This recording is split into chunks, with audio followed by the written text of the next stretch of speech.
So what's going on, you guys? I'm Patrick of CoasterFanatics, and today I'm here at Kentucky Kingdom.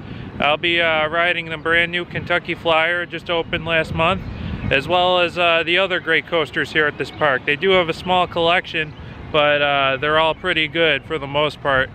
Storm Chaser's definitely the star here, so let's get started. Alright, so the park opens in about a half hour. As you can see, not too many people are here, so that's a good sign.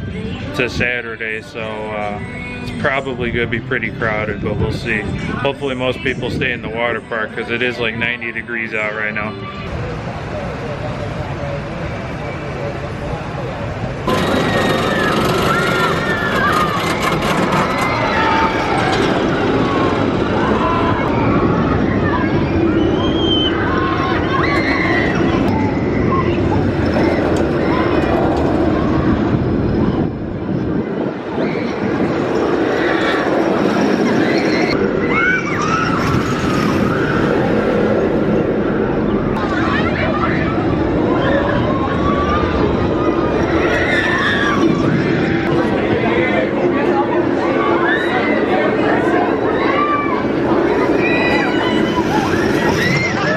Alright, so the park opened, I went straight for a lightning run. It's an awesome coaster, you guys. It's a Chance Ride Hyper GTX. It's the only one here in the United States. I think it's the only one anywhere in the whole world, actually. I'm not sure why more parks aren't building them. I mean, they're just full of airtime. Pretty intense little ride. It's definitely a must ride in my book. Alright, so moving right along, we're going to go into the other side of the park, right across the bridge. It goes over a street over here. This park is unique because it has the water park right in the middle of the theme park. The theme park wraps totally around the water park, and it's pretty unique. You don't see that in any other park. Looks like Kentucky Flyer is going to be my next coaster. It's going to be just to the left here as we exit this bridge. It's their brand new gravity group coaster. It's more of a kind of a kiddie / family coaster, but they still put out pretty damn good airtime, so we'll see how this one is. So this is what I'm talking about right here. Here's the water park, and as you can see, the theme park wraps all the way around it. There's Thunder Run right over there, and T3. Some other rides out there is their drop tower. Just outside the other side of this tree is their boat ride. Kentucky Flyer should be over there as well, so I'm going to do that right now. This actually isn't a boat ride. I thought it was. This is their Ferris wheel. I don't know how I missed that. Alright, so Kentucky Flyer's closed right now. I guess they had some kind of power outage. So I'm going to skip it for now. I'm going to go to T3, which is their Vekoma SLC. See, it's right there. One of the better ones for sure. It's got updated trains with different restraints, so I'll let you know how it is. I actually enjoyed it last time I rode it.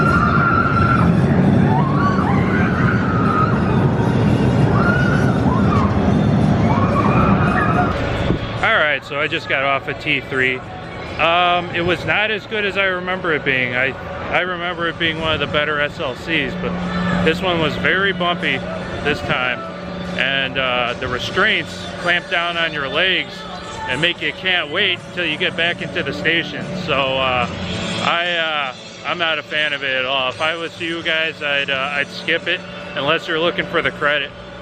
But yeah, it's a typical SLC, but this one clamps down on your legs, which makes it even worse. So yeah, I'd pass right by it. So Kentucky Flyer is running right now. I just saw it go over the lift hill, so I'm gonna go back and do that. See it running right over there.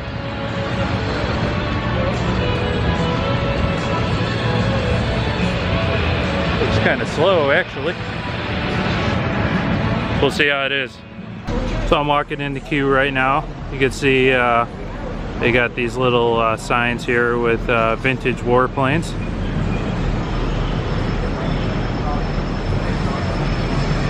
Pretty cool. There's a shot of it running. They are awesome looking trains, how they got the propellers in the front of them.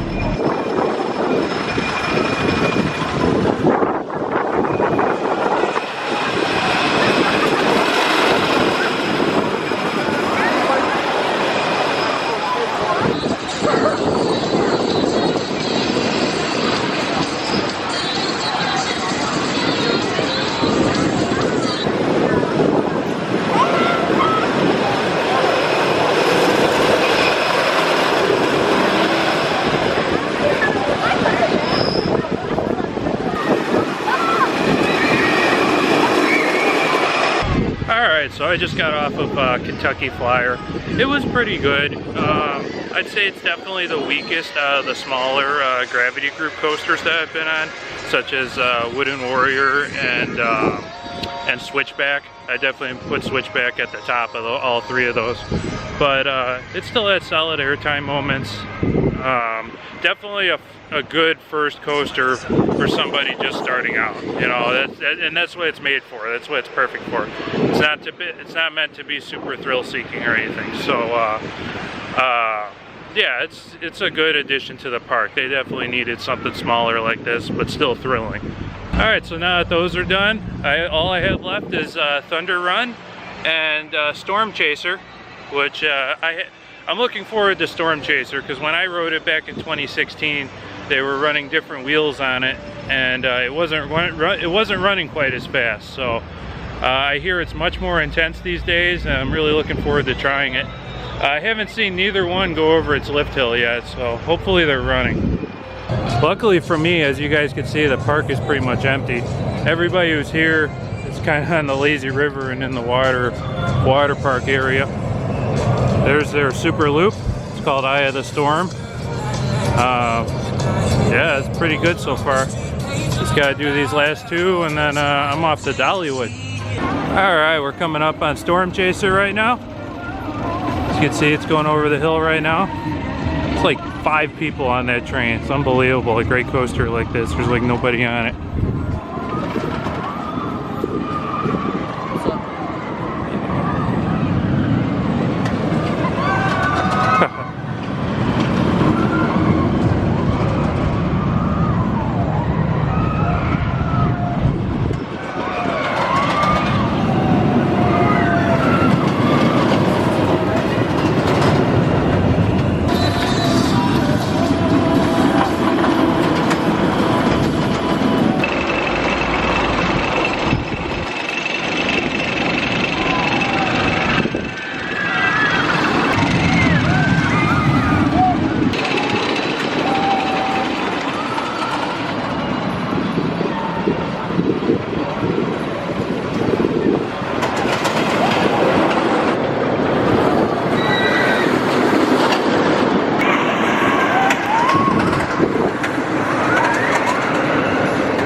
So I just got off a Storm Chaser. It's unbelievable. It's, you know, where else can you ride an RMC pretty much by yourself on a Saturday and walk right on? I mean, there's really nowhere else you could do that. Me and one other guy on this ride. It was totally awesome. Definitely better than when I first rode it in 2016. They definitely improved it with the new wheels. It's for sure the star of the show. Like I said in the beginning of the vlog, it's the best coaster here by far. I'm just sitting here now getting some off-ride footage. Yeah, Storm Chaser very much reminds me of Twisted Cyclone at Six Flags Over Georgia. Totally different layout. That one has like a double out and back. This is more a twister, but the airtime is very similar. Very strong ejector airtime in a small package.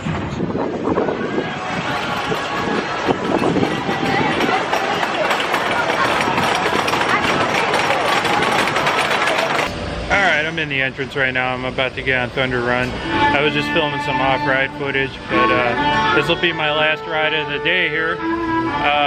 Cool thing about this coaster is that a lot of it was retracked by Rocky Mountain Construction with topper track, so it should be nice and smooth on the turns.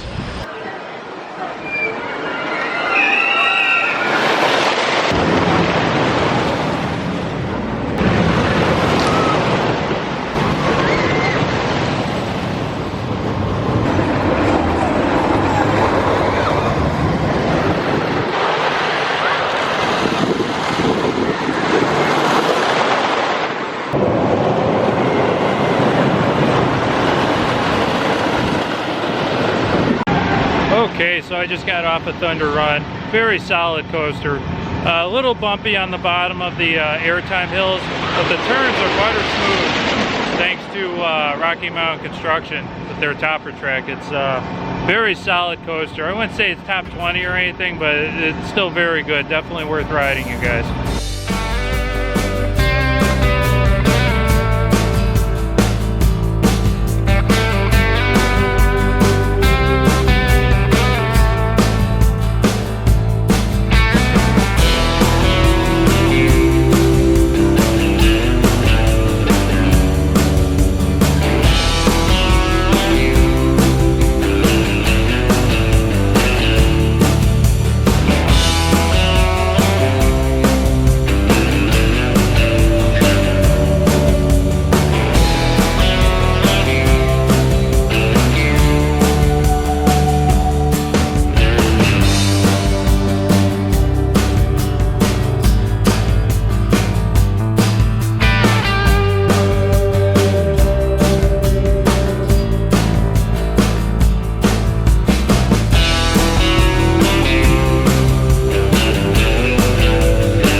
I just spent the last 2 hours filming off-ride footage of all the roller coasters here, so stay tuned. I'm going to be making brand new POV and reviews with lots of off-ride footage from here and Kings Island, so stay tuned for that.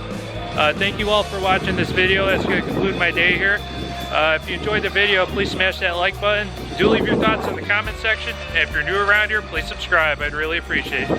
Have a good one, you guys. I'll catch you all in the next video very, very soon.